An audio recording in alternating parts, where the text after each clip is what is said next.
Hi, I'm Jason Sullivan of Rathbone Group, and this is On Subrogation. This video is going to revisit another video we have on concurrent coverage and seeking contribution from another insurance carrier. I've had a case come up that I think will be insightful and helpful to determine exactly how these play out and things you need to be especially cautious of. I had a client refer a case to me. They insured a mother. Her college son was home for the weekend. He used her vehicle with permission, went to run an errand, visit another relative, and unfortunately was in a car accident on that trip. Our client paid for the damages because he did damage another vehicle, so they paid out under the liability coverage. They did a search, and it appeared that the son had his own personal insurance coverage with another carrier. My client, maybe watching the subrogation video on this issue, said, hey, we might have a right to recover. Let's pursue this claim. So they reached out to the other carrier, and the other carrier just gave them a denial of no coverage. Not really anything else. And my client looked at the case and said, no, the mother told us the son had additional coverage, and we can do these searches and see that it looks like he has coverage, so I don't get this denial of no coverage. They kept reaching out to the other carrier, who was not responsive to them, unfortunately.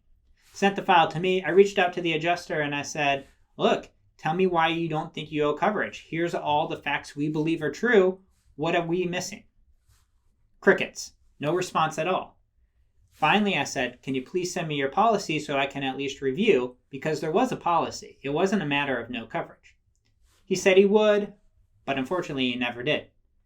I filed a lawsuit and I got an adjuster who then referred it to an attorney, and the attorney and I were able to resolve the issue.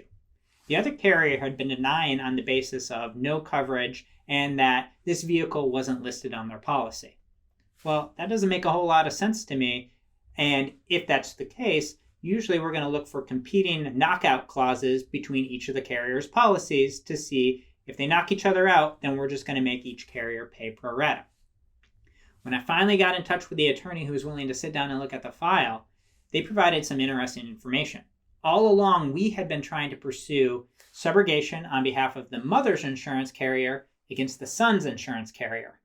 When I got a copy of the deck page and we were able to look at it, it actually turned out the son was on the mother's secondary policy.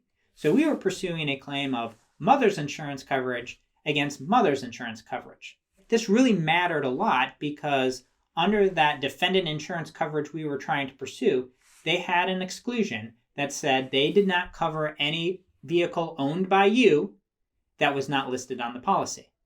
Now, who you is really matters. If the you is the son, then it didn't matter for this case and there should have been coverage for the son.